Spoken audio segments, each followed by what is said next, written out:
அதிசய மருந்து SLR medicine. SLR மருந்துன்னு ஒரு அற்புதமான ஒரு மருந்தை விவசாயத்தில் எல்லா கிருமியும் கொண்டாச்சு. சமையலை கொதிக்க வச்சு எல்லாம் கொண்டாச்சு. ஃப்ரிட்ஜுக்குள்ளே வச்சு யோசிச்சு பாருங்கள், எல்லாத்தையும் கொள்றங்க. எங்கேயுமே ஆக்சுவலாக நல்ல கிருமியும் இல்லை, கெட்ட கிருமியும் இல்லைங்க. கிருமி நல்லதுங்க, புரிஞ்சுங்க. கரை நல்லதுங்கிற மாதிரி கிருமி நல்லதுங்க. ஒரு கைப்பிடி பாரம்பரிய அரிசி சாதம் உங்களுக்கு வேணும். இதில் இது ஒரு குண்டால போட்டு ஒரு 10 மடங்கு தண்ணி ஊற்றுங்க. எலுமிச்சம்பழத்தோல், கீரையோட அந்த காம்பு, இந்த மாதிரி இதெல்லாம் ஆர்கானிக்காக இருக்குது. பேப்பர்லாம் போட்டுறாதீங்க. ஆர்கானிக்காக இருக்குது, குப்பைத்தொட்டியில் போகிறீங்க, அதுக்கு பொதுவாக இதில் தூக்கி போடுங்க. நிறைய குடிக்கணும்னு அவசியம் இல்லைங்க. டெய்லி ஒரு சின்ன டம்ளரில் இந்த பழைய சாதத்து தண்ணியை கொஞ்சம் கொஞ்சமாக டெய்லி கொஞ்சம் கொஞ்சமாக கொடுங்களேன். கொஞ்சம் கொஞ்சமாக அவ்வளோ டெய்லி போனாதான் அது நோய்களை குணப்படுத்தும்.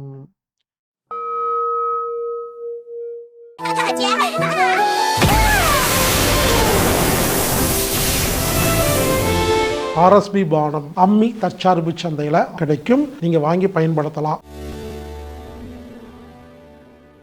வாழ்க வையகம். நண்பர்களே, 4448 வியாதிகளை குணப்படுத்தும் அதிசய மருந்து எஸ்எல்ஆர் மெடிசன். எஸ்எல்ஆர் மருந்துன்னு ஒரு அற்புதமான ஒரு மருந்தை எப்படி தயாரிக்கிறது வீட்லேயே அப்படிங்கிறத இந்த வீடியோவில் பார்க்க போகிறோம். அதனால் இந்த வீடியோ கொஞ்சம் பொறுமையாக நீங்கள் கவனிக்கணும். ஏன்னா 4448 வியாதி குணப்படுத்துகிற ஒரு மருந்துங்க எஸ்எல்ஆர் மெடிசன். எஸ்எல்ஆர் மருந்து எப்படி தயாரிக்கணும்னு சொல்ல போகிறேங்க. அதனால் கொஞ்சம் பொறுமையாக கவனிங்க. இந்த மருந்தை நீங்கள் வீட்டில் தயாரிக்கணும்னா உங்களுக்கு 3 விதமான தத்துவம் தெரிஞ்சிருக்கணும். கிருமி தத்துவம், பழைய சாத தத்துவம், ப்ரோபயாட்டிக் தத்துவம், பயோ என்சைம் தத்துவம். இது 3 தத்துவம் தெரிஞ்சாதான் இப்போ நான் சொல்கிற மருந்தை எப்படி தயாரிக்கிறது அப்படிங்கிறதும் எப்படி பயன்படுத்துங்கிறது உங்களுக்கு புரியும். அதனால் கொஞ்சம் பொறுமையாக இந்த 3 தத்துவத்தை கவனிங்க. கடைசியாக நான் அந்த மருந்து எப்படி தயாரிக்கிறதுன்னு உங்களுக்கு சொல்கிறேங்க. முதல்ல கிருமி தத்துவம். எல்லாரும் சொல்கிறாங்கங்க, கிருமிகளால் தான் நோய் வருது. ஆமாங்க, கிருமி பார்த்து நம்மளெல்லாம் பயமுறுத்திட்டாங்கங்க. கைகளில் கிருமி இருக்கிறது, எனவே கையை சோப்பு போட்டு அடிக்கடி கழுவுங்கள் அப்படின்னு சொல்கிறாங்க. சொல்லிட்டு ஒருத்தர் பயன்படுத்தின சோப்பை இன்னொருத்தர் பயன்படுத்தினா வியாதி வருங்கிறாங்க. எனக்கு என்ன சந்தேகம்னா, சோப்பு கிருமிகளை கொல்லும் அப்படிங்கும் பொழுது அந்த சோப்பை இன்னொருத்தர் பயன்படுத்தினா எப்படிங்க வியாதி வரும்? புரிஞ்சுங்களா? அந்த சோப்பு கிருமிகளை கொண்டிருக்குமா இல்லையா? அப்போ ஒரு சோப்பை இன்னொருத்தர் பயன்படுத்தினா வியாதி வரும்னா அந்த சோப்பு கிருமிகளை கொள்ளாதுன்னு அர்த்தம் வருமா இல்லையா? புரிஞ்சுக்குங்க. இப்படி கையை கழுவுங்கிறாங்க, காலை கழுவுங்கிறாங்க, வீட்டையெல்லாம் ஒரு கிருமி இருக்குது, குழந்தை தவழ்ந்து போகுது, அந்த தரையெல்லாம் கிருமி நாசினி வச்சு க்ளீன் பண்ணு அப்படிங்கிறாங்க, பாத்திரத்தை க்ளீன் பண்ணுங்கிறாங்க. இப்படி ரொம்ப வருஷமாக டிவி பேப்பரில் எல்லாம் என்ன பண்ணுறாங்கன்னா, கிருமிகளை கொல்லுங்கள், கிருமி தான் நமக்கு எல்லாத்துக்கும் எதிரி அப்படிங்கிற மாதிரி கிருமி சம்மந்தப்பட்ட பூதகரமான வித்தியாசமான அனிமேஷன் பண்ணப்பட்ட அந்த காட்சியெல்லாம் காமிச்சு நம்மை பயமுறுத்தி வைத்திருக்கிறார்கள். இந்த பயம் இருக்கும் வரை உங்களுக்கு எந்த வியாதியும் குணமாகாது. புரிந்து கொள்ளுங்கள். கிருமிகளில் 2 கிருமி இருக்கிறது. ஒன்று நல்ல கிருமி, ஒன்று கெட்ட கிருமி. அதை முதல்ல புரிஞ்சுக்கணும். மனித உடம்பு இருக்கு இல்லைங்களா? மனித உடம்புல கோடிக்கணக்கான கிருமிகள் இருக்குதுங்க. வைரஸ், பாக்டீரியா இருந்தால் தாங்க உயிரோடவே வாழ முடியும். ஒன்று பண்ணலாமா? நம்ம உடம்புல இருக்கிற எல்லா கிருமியும் கொண்டோம்னா நம்ம செத்து போயிடுவோம். குடலில் எவ்வளோ கிருமி இருக்குது தெரியுமா? அது இருக்கிறதுனால தான் ஜீரணமே ஆகுது. புரிந்து கொள்ளுங்கள்.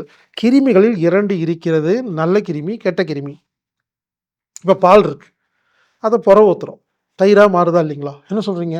நைட்டு புற ஊற்றி வச்சேன், காலைல தயிர் அடிச்சு வச்சு சாப்பிட்றோமா? அப்போ என்ன அர்த்தம்? அதில் கிருமி வந்து விட்டது என்று அர்த்தம். அப்போ தயிர் கிருமிகள்ங்க, கோடிக்கணக்கான கிருமிங்க, அதாங்க தயிர். அப்புறம் என் கதையை தயிர் சாப்பிட்றீங்க. அப்போ கிருமி நல்லது தானே? இப்போ மாவு இருக்குது, இட்லி தோசைக்கு அரைக்கிறோம், என்ன பண்ணுறோம்? உடனே இட்லி தோசை ஊற்ற முடியுதா? வெயிட் பண்ணுறீங்க. என்ன? புளிக்கணும் அப்படிங்கிறது தமிழ்ங்க. அது இன்னும் டெக்னிக்கலாக சொல்லப்போனால் கிருமிகள் வரணும். புளிச்சிருச்சுப்பா, இட்லி எடுத்து ஊற்றுப்பான்னு சொல்கிறோமா இல்லையா? இட்லியும் கிருமி, தோசையும் கிருமி, தயிரும் கிருமி. யோசிச்சு பாருங்க, எல்லாமே கிருமிங்க. இது என்ன புரியுதுன்னா, உலகில் நல்ல கிருமி, கெட்ட கிருமி இருக்குது. அதை முதல்ல புரிஞ்சுக்குங்க. இது எங்கேயுமே வைத்தியத்துறையில், ஆமாங்க, எங்கேயுமே இதை பற்றி பேசுகிறதே இல்லைங்க. அப்போ நீங்கள் புரிஞ்சுக்குங்க, நம்ம உடம்புல நல்ல கிருமி இருக்குது, கெட்ட கிருமி இருக்குது. இது புரிஞ்சிச்சுங்களா? இது புரிஞ்சாதான் உங்களுக்கு இந்த மருந்து எப்படி தயாரிக்கிறதுன்னு புரியுங்க. அதுக்காக நான் பேசிட்டு இருக்கிறேங்க. 1. 2வது ப்ரோபயாட்டிக் அப்படிங்கிற பழைய சாதம். பழைய சாதம் எப்படி தயாரிக்கிறதுன்னு தெரிஞ்சாதான் உங்களுக்கு இந்த மருந்து தயாரிக்க தெரியுங்க. இந்த பழைய சாத தத்துவமும், கிருமி தத்துவமும், பயோ என்சைம் தத்துவம், இந்த 3 தத்துவம் புரிஞ்ச ஒரு நபரால தான் இப்ப நான் சொல்ற அந்த மருந்தை தயாரிக்க முடியும். பழைய சாப்பாடுன்னா என்னங்க? இரவு மிச்சமான சாப்பாட்டுல தண்ணி ஊத்தி வச்சுருவோம். காலை எடுத்து குடிப்பேங்க. இதாங்க பழைய சாதம். அப்ப என்ன ஆகுது? ஏங்க சாதம் அப்படியே வைக்க வேண்டியது தானே! காலையில சாப்பிட வேண்டியது தானே! ஏன் தண்ணி ஊத்துறோம்? நல்லா சிந்திங்க. சாதத்துல இரவு 8 மணிக்கு தண்ணி ஊத்தி வச்சுக்கிட்டு காலைல எடுத்து பார்த்தா என்ன ஆகும் தெரியுங்களா? சயின்டிஃபிக்கா சொல்றேங்க. அதில் கிருமிகள் உருவாகும். நல்ல கிருமிகள் உருவாகும். அத எடுத்து குடிச்சோனே அது உள்ள போய் என்ன தெரியுமா பண்ணும்? உடம்பில் உள்ள கெட்ட கிருமிகளை கொல்லும். முள்ளால தான் எடுக்கணும். அப்போ உடம்புல இருக்கிற கெட்ட கிருமிகளை கொல்லணும்னா புரிஞ்சுக்கங்க. அதை கொல்றதுக்கு மட்டும் நீங்க கிருமி நாசினி பயன்படுத்தக்கூடாது. கெட்ட கிருமிகள் உடம்புலேருந்து வெளியே போகணும்னா நல்ல கிருமிகளை உள்ளே அனுப்ப வேண்டும். இதுதான் தத்துவம்.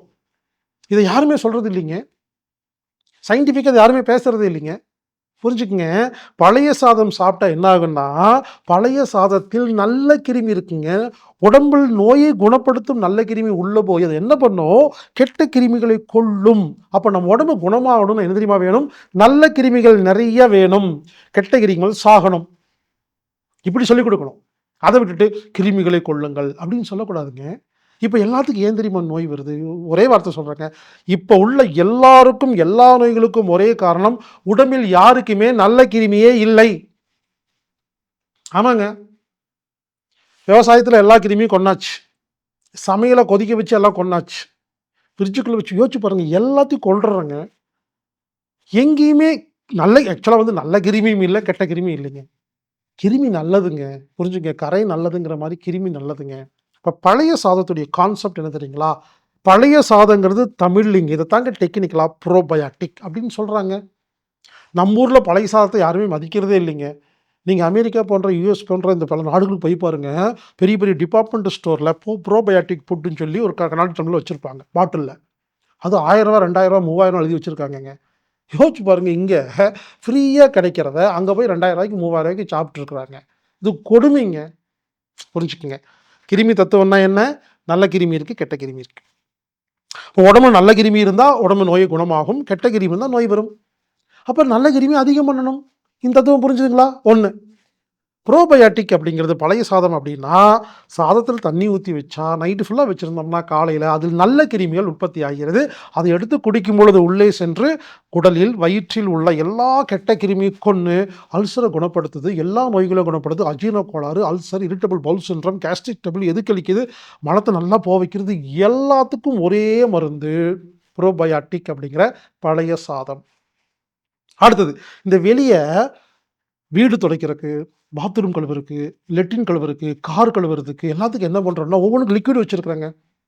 சில பேர் ஆச்சரியமா இருக்குங்க. இது பாத்ரூம் கழுவுறது, நான் லெட்ரின் கழுவ மாட்டேன். ஏங்க வரும்பொழுது நம்ம வீட்ல பாத்ரூம் கழுவுறதுக்கு தாங்க லிக்விட் இருக்கு. லெட்ரின் கழுவுறதுக்கு வேற லிக்விட் வாங்கிட்டு வாங்கன்னு சொல்றாங்க. எல்லாமே ஒண்ணு தாங்க. புரிஞ்சுக்கங்க. அதாவது பயோ என்சைம் அப்படின்னு ஒரு டாபிக்க நான் பல வருஷமா பேசியிருக்கிறேங்க. பயோ என்சைம்னு ஒரு ப்ராடக்ட் இருக்குங்க. அது நீங்க வீட்லயே தயாரிக்கலாங்க. தயாரிச்சு வச்சுட்டீங்கன்னா, வீடு துடைக்கிறதுக்கும் அதுதான், பாத்ரூம் கழுவுறதுக்கும் அதுதான், லெட்டின் கழுவுறதுக்கும் அதுதான், கார் துடைக்கிறதுக்கும் அதுதான், துணி துவைக்கிறதுக்கும் அதுதாங்க. ஒரே ஒரு லிக்யூட 200 பயன்பாடு வச்சுட்டீங்கன்னா, உங்க வீட்டு மளிகை செலவு மாசம் ரூ. 10,000 நீங்க வாங்குற நீங்க இனிமேல் ரூ. 5,000 வாங்குனா போதுங்க. 50% குறையுங்க. பயோ என்சைம் எப்படி தயாரிக்கிறதுன்னு பல வருஷமா வீடியோ போட்டிருக்கிறேங்க. இப்போ சிம்பிளா சொல்றேங்க. பயோ என்சைம் அப்படின்னா என்னன்னா, வீட்டில் உள்ள கழிவு இருக்கு இல்லைங்களா, இந்த டஸ்ட்பின் இருக்கு இல்லையா, அதில வேண்டாங்கிற குப்பையெல்லாம் போடுவீங்கல்ல, அதில பயோ அப்படின்னா உயிருள்ள பொருளை மட்டும் தனியா எடுத்து, அந்த குப்பைய ஒரு லிக்விடா மாத்துறதுங்க. இதுக்கு ஃபார்முலா 1, 3, 10 ஞாபகம் வச்சுக்கங்க. 1, 3, 10, 15 மனப்பாடம் பண்ணிக்கங்க. மீண்டும் சொல்றேன். 1, 3, 10, 15 அதாவது 1 மடங்கு நாட்டு சர்க்கரை, 3 மடங்கு கழிவுப் பொருட்கள், 10 மடங்கு சாதாரண தண்ணீர், 15 பங்கு இடமுள்ள ஒரு பாட்டிலில் அடைக்க வேண்டும். இவ்வளவுதாங்க. இப்போ 1 லிட்டர் வாட்டர் கேன் இருக்கு இல்லைங்களா, காலியானது. அத எடுத்துக்கங்க. நீங்களே கணக்கு போட்டுங்க. 1, 3, 10, 15 ஞாபகம் வச்சுக்கங்க. நாட்டு சர்க்கரை போடுங்க. அந்த கழிவுன்னு என்ன தெரியுங்களா? பீட்ரூட் தோலு, எலுமிச்சம்பழத் தோலு, கீரையோட அந்த காம்பு இந்த மாரி இதெல்லாம் வந்து ஆர்கானிக்கா இருக்குது. பேப்பர்லாம் போட்றாதீங்க. ஆர்கானிக்கா இருக்குது. குப்பை தொட்டில போடுறீங்க. அதுக்கு பொதுவா இதில தூக்கி போடுங்க. அவ்வளோதாங்க. பூண்டு, வெங்காயம் மட்டும் போடக்கூடாதுங்க. இவ்வளோதாங்க. போட்டுட்டு 10 நாள் டைட்டா மூடி வச்சுருங்க. 11 நாள் வந்து டெய்லி ஒரு தடவ தொறந்து மூடணும் அவ்வளோதாங்க. கேஸ் வெளிய போறதுக்கு. இப்படி 60 நாள் வச்சுட்டீங்கன்னா, இல்ல 90 நாள் வச்சுட்டீங்கன்னா, அதுக்குள்ள ஒரு லிக்விட் உருவாகும். இதுக்கு பேர் தான் பயோ என்சைம். அப்படின்னு என்ன தெரியுமா? நல்ல கிருமிகள்.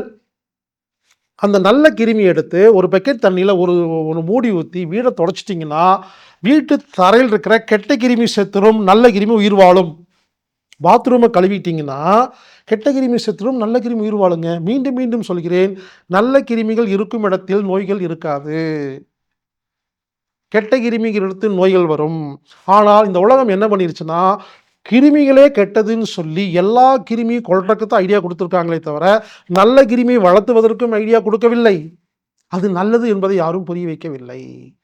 அப்போ பயோ என்சைம் எப்படி தயாரிக்கிறது அப்படிங்கிறத இந்த வீடியோல கீழ டிஸ்கிரிப்ஷன்ல நான் போட்டிருக்கிறேங்க.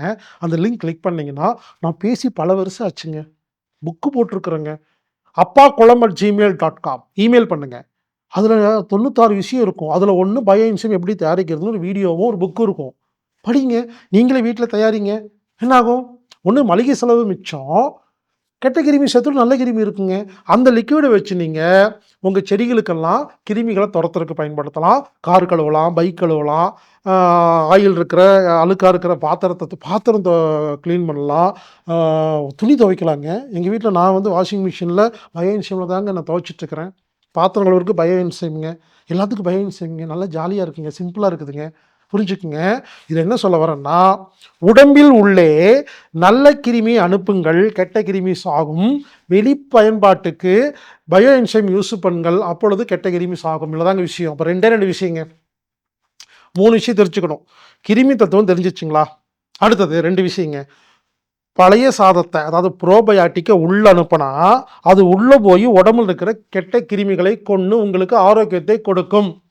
இப்ப என்ன பண்ண போறேன், பழைய சாதம் தயாரிக்கிறது எப்படின்னு சொல்லி தர போறேங்க. உடனே சில பேர் யோசிக்கிறீங்க, தம்பி வீடியோ ஆரம்பத்துல எஸ்எல்ஆர் மெடிசன் எப்படி தயாரிக்கிறதுன்னு சொல்லி தரேன்னு சொன்னீங்க. அது என்னாச்சுன்னு கேட்பீங்க. எல்லாரும் கவனிங்க. எஸ்எல்ஆர் மெடிசன் அப்படின்னா என்னன்னு நான் சொல்றேன். Soaked leftover rice. ஆமாங்க. சோக்டு எஸ்எல்ஆர் எழுதுறீங்களா? Soaked leftover rice medicine. புரியலீங்களா? பழைய சாப்பாட்டுக்கு இங்கிலீஷ் பேருங்க. சோக்டு லெஃப்ட் ஓவர் ரைஸ் அப்படின்னு என்ன அர்த்தம்? நைட்டு வீணா போன நைட்டு மீதமுள்ள சாப்பாட்டை சோக் பண்ணி ஊற வச்சு காலைல சாப்பிடுங்க அப்படிங்கிறது இங்கிலீஷ்லங்க. அப்போ எஸ்எல்ஆர் மெடிசன்னா என்னன்னு சொல்ல வரேன்னா, பழைய சாப்பாடை தாங்க நான் எஸ்எல்ஆர்னு சொல்லிட்டேன். நான் மன்னிச்சிருங்க. ஆரம்பத்திலேயே பழைய சாறு வைத்தியம் சொன்னால் நீங்கள் இந்த வீடியோ பார்க்க மாட்டேங்கன்னு சொல்லி உங்களை எப்படியாவது ஏமாற்றி இது எப்படியாவது சொல்லி கொடுத்துடலாங்கிற ஒரு நப்பாசையில் இப்படி பேசிட்டேங்க. எஸ்எல்ஆர் மெடிசன்னா என்னென்னா, பழைய சாப்பாடு வைத்தியம். பழைய சாப்பாட்டுக்கு இங்கிலீஷில் பேர் சோக்டு லெஃப்ட் ஓவர் ரைஸ். ஏங்க ரொம்ப எளிமையாக இருக்குங்க. யோசிச்சு பாருங்க.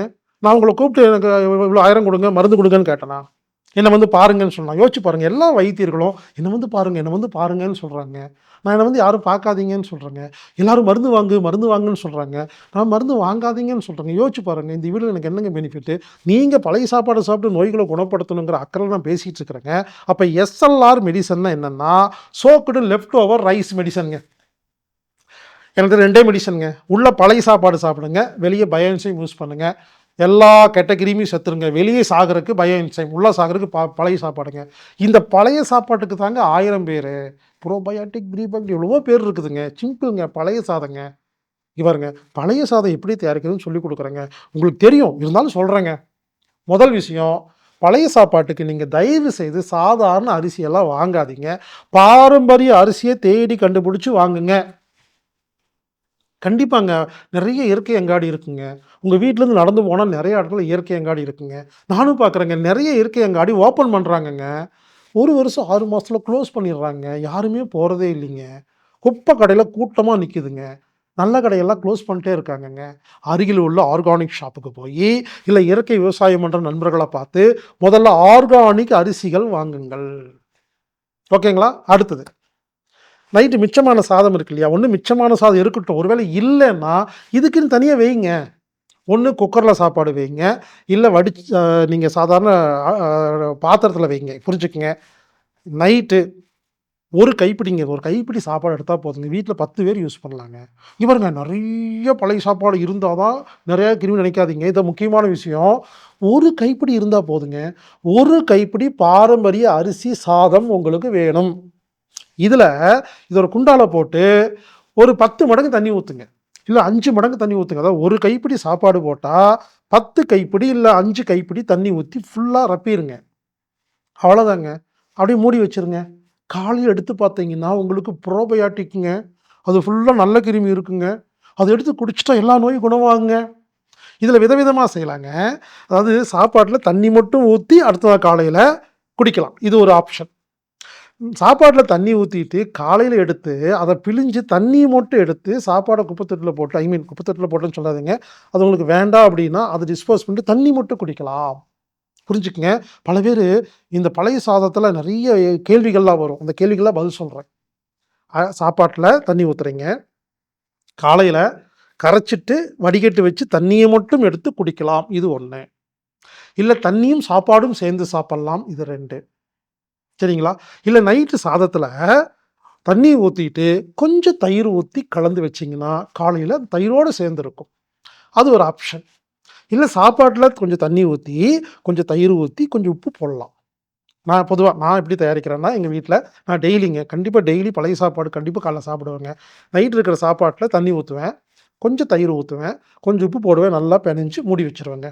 காலைல எந்திரிச்சோனே நல்லா கரைச்சுட்டு, வடிகட்டி தண்ணி மட்டும் குடிப்பேன். ஏன் இங்க பாருங்க, நான் தண்ணி குடிக்கிறேன், நீங்க மட்டும் தண்ணி குடிக்காதீங்க. நான் ஏன் தண்ணி குடிக்கிறேன்னா, காலைல ஒரு 7 மணிக்கு அந்த தண்ணி குடிச்சா தான், ஒரு 8:30 மணிக்கு எனக்கு பசிக்கும். நான் டிஃபன் சாப்பிட முடியும். எனக்கு டிஃபன் சாப்பிடணும்னு ஆசைங்க. அதனாலங்க. இதே காலைல டிஃபன் சாப்பிட வேண்டாம்னு நெனச்சுட்டேன்னா, சாப்பாடோட சேர்ந்து சாப்பிட்டுருவேன். புரிஞ்சுக்கங்க. அதாவது காலையில டிஃபன் சாப்பிடணும்னு நெனச்சீங்கன்னா, தண்ணி மட்டும் குடிங்க. இல்ல இதவே டிஃபனா பிரேக்ஃபாஸ்ட்டா சாப்பிடுறதா இருந்தா, நீங்க சாப்பாடோட சாப்பிடலாம். புரிஞ்சுக்கங்க. எப்படி சாப்பிட்டாலும் நல்லதுங்க. இன்னொருத்தர் சாப்பிடுற அதே மாரி சாப்பிடணும்னு அவசியம் இல்லைங்க. மறுபடியும் சொல்றேங்க. வெறும் சாதத்தில் தண்ணி ஊத்தி காலையில் கரைச்சு தண்ணி மட்டும் குடிக்கலாம். சாப்பாடோட சேர்ந்து சாப்பிடலாம். சாப்பாட்ல உப்பு போட்டு கலக்கி அத நீங்க சாப்பிடலாம். சாப்பாட்ல தயிர் போடலாம், உப்பு போடலாம். எப்படி வேணா சாப்பிடலாங்க. உள்ள போனா மட்டும் போதுங்க. ஆக மொத்தம் புரிஞ்சுக்கங்க. நல்ல கிருமியை உள்ளே அனுப்ப வேண்டும். அதுக்கு ஒரு ஐடியா சொல்றேங்க. நீங்க என்ன பண்ணுங்கன்னா, இங்க பாருங்க, இந்த வீடியோ பார்க்குற எல்லாரும் டெய்லி கண்டிப்பா எல்லாரும், எல்லா வீட்லயும் கொஞ்சம் சாப்பாட்ட கண்டிப்பா தண்ணி ஊத்தி வைக்கணும். காலைல எந்திரிச்சு எல்லாம் கரைச்சு, நெறைய குடிக்க வேண்டாங்க. பல பேர் வந்து அப்படியே 1 லிட்டர் குடிக்கிறாங்க. அவ்வளோ கஷ்டப்பட்டு நெறையலாம் குடிக்க வேண்டாங்க. புரிஞ்சுக்கங்க. வைத்தியங்கிறது கொஞ்சம் கொஞ்சமா அனுப்பணும். அப்ப நீங்க என்ன பண்ணுங்க, காலையில ஒரு ஒரு 1 சொம்பு தண்ணி இருக்குன்னு வச்சுக்கங்களேன், பழைய சாதம் இருக்குன்னா, அத 10 பேர் வீட்ல இருக்கீங்களா? சின்ன டம்ளர்ல 10 டம்ளர்ல ஊத்தி 10 பேத்துக்கு குடுங்க. புரிஞ்சுக்கங்க. கொஞ்சமா குடிச்சா போதுங்க. நெறைய குடிக்கணும்னு அவசியம் இல்லைங்க. டெய்லி ஒரு சின்ன டம்ளர்ல இந்த பழைய சாதத்து தண்ணிய கொஞ்சம் கொஞ்சமா டெய்லி கொஞ்சம் கொஞ்சமா குடுங்களேன். கொஞ்சம் கொஞ்சமா டெய்லி போனா தான் அது நோய்களை குணப்படுத்தும். நீங்க ஒரே நாள்ல 10 லிட்டர் குடிச்சிட்டீங்கன்னா, அன்னைக்கே போய் நோய் குணப்படுத்தாது. புரிஞ்சுக்கங்க. பல பேர் பண்ற தப்பு அப்படிதான். மொத்தமா மருந்து எடுத்து மொத்தமா குடிச்சிட வேண்டியது. அப்புறம் 7 நாள் குடிக்காம இருக்கிறது. அப்படி இல்லைங்க. எப்பவுமே மருந்துங்கிறது கொஞ்சம் கொஞ்சமா டெய்லி அனுப்பணுங்க. இங்க பாருங்க, அதுக்காக காலையில தான் ஏர்லி மார்னிங்ல தான் சாப்பிடணும்னு அவசியம் இல்லைங்க. புரிஞ்சுக்கங்க. எப்படி வேணாலும் சாப்பிடலாங்க. ஒரு நாள்ல நீங்க எப்ப வேணா சாப்பிடலாம். மதியம் 12 மணிக்கு சாப்பிடலாம், 4 மணிக்கு சாப்பிடலாம். அது உள்ள போனா போதுங்க. நல்ல கிருமி உள்ள போனாவே நல்லது. அதனால ரூல்ஸ் எல்லாம் கிடையாதுங்க. இங்க பாருங்க, காலை எழுந்தவுடன் முதல்ல குடிக்கிற தண்ணி லேசான சுடு தண்ணியாக இருக்க வேண்டும். ஞாபகம் வச்சுக்கங்க. பல பேர் எடுத்த உடனே இந்த பழைய சாதம் சாப்பிட்டீங்கன்னா, சளி பிடிக்கும், இருமல் வரும், ரொம்ப அன்னீசியா இருக்குங்க. ஏன்னா காலைல எந்திரிச்சோனே உங்களுக்கு சூடு தேவைப்படும். புரிஞ்சுக்கங்க. காலைல எந்திரிச்ச உடனே முதல்ல குடிக்கிற தண்ணி, கொதிக்கிற தண்ணி குடிக்காதீங்க. லேசான சூடு தண்ணி 1 டம்ளர் குடிச்சிருங்க. குடிச்சிட்டு ஒரு 10 நிமிஷம் கழிச்சு, இல்ல 1/2 மணி நேரம் கழிச்சு, இல்ல 1 மணி நேரம் கழிச்சு, இந்த ப்ரோபயாட்டிக் அப்படிங்கிற எஸ்எல்ஆர் மருந்து அப்படிங்கிற சோக்டு லெஃப்ட் ஓவர் ரைஸ் மருந்த சாப்பிடுங்க. அப்புறம் ஒரு 2 ஹவர்ஸ்க்கு அப்புறமா டிஃபன் சாப்பிடுங்க. இத மட்டும் ரெகுலரா பண்ணிட்டீங்கன்னா, உங்க உடம்பில் நல்ல கிருமிகள் அதிகமாகி எல்லா வியாதியும் குணப்படுத்துங்க. அக்கிங்கிறாங்க, கேன்சருங்கிறாங்க, கிட்னி ஃபெயிலியருங்கிறாங்க, லட்சக்கணக்கா செலவு பண்ணுறாங்க, படுத்த படுக்கையா இருக்காங்க, எங்கெங்கேயோ போறாங்க, ஸ்கேன் பண்ணுறாங்க. சாதாரண பழைய சாதம் சாப்பிட்டா சரியாயிருங்க. உடனே இதுக்கு சயின்டிஃபிக்கா ப்ரூஃப் இருக்கா? என்னங்க பழைய சாப்பாடு சாப்பிட்டா நல்ல கிருமிங்க. என்னங்க உங்களுக்கு ப்ரூஃப் வேணும் உங்களுக்கு? 1000 ப்ரூஃப் இருக்குங்க. எல்லாத்துக்கும் ப்ரூஃப் இருக்குங்க. தேடுனா கிடைக்கும். புரிஞ்சுக்கங்க. எல்லாம் கொண்டு வந்து குடுக்க மாட்டாங்க. எல்லாமே இருக்குது. இப்போ இந்த இன்டர்நெட்டு, யூடியூப் எல்லாம் பார்த்தீங்கன்னா, எல்லா நல்ல விஷயம் இருக்கு, எல்லா கெட்ட விஷயம் இருக்குங்க. நீங்க தேடுனா கிடைக்குங்க. பழைய சாப்பாடு அ இது வந்து நல்லதான்னு சொல்லி நீங்க போட்டீங்கன்னா, அதுக்கு ஒரு 1000 கட்டுரை இருக்கு. பழைய சாப்பாடு கெட்டதுன்னு போட்டீங்கன்னா, அதுக்கு 1000 கட்டுரை இருக்கும். புரிஞ்சுக்குங்க. நம்ம தான் பொறுக்கி அன்னப்பறவை மாரி எடுத்துக்கணும். எனவே நீங்க 3 விஷயத்த தெரிஞ்சுக்கங்க. 1 கிருமி தத்துவம். நல்ல கிருமி இருக்கு, கெட்ட கிருமி இருக்கு. வெளியும் சரி, உள்ளும் சரி. நல்ல கிருமிகளை அதிகம் செய்தால் கெட்ட கிருமிகள் காணாமல் போய்விடும். இது ஒரு தத்துவங்க. பழைய சாதம் என்பது நல்ல கிருமி. இதை உள்ளே அனுப்ப வேண்டும். பயோ என்சைம் என்பது வெளியே அனுப்ப வேண்டும். இவ்வளோதாங்க. எனவே இந்த விஷயத்த தெரிஞ்சுக்கிட்டு, தயவு செய்து புரிஞ்சுக்குங்க. கிருமி தத்துவம் கத்துக்குங்க. எல்லாரும் என்ன பண்றாங்கன்னா, கிருமிய கொல்லுன்னு சொல்றாங்கங்க. கிருமிகளை கொல்வது தவறுங்க. எல்லா கிருமியும் கொல்லக்கூடாதுங்க. கெட்ட கிருமியை கொல்லணும், நல்ல கிருமியை வளர்த்த வேண்டும். இதுதான் தத்துவம். எனவே முள்ளை முள்ளால் எடுக்க வேண்டும் என்பதை புரிந்து கொண்டு, இனிமேல் எல்லா வீட்லயும் தினமும் காலை எஸ்எல்ஆர் மெடிசின் செய்து சாப்பிடுங்கள். இது ஒரு இயற்கையான ஒரு பானம். எந்த ஒரு செலவும் இல்லை. மருந்து வாங்க வேண்டிய அவசியம் இல்லை. இதற்கு பெருசா ஒண்ணும் மெனக்கெட வேண்டிய அவசியம் இல்லை. 4448 வியாதிகளுக்கும் நமக்கு உதவி செய்யும் அருமையான மருந்து எஸ்எல்ஆர் எனப்படும் soaked leftover rice medicine. சாப்பிடுங்கள், ஆரோக்கியமாக வாழுங்கள். மீண்டும் ஒரு நல்ல பதிவில் சந்திப்போம். இப்படிக்கு ஹீலர் பாஸ்கர்.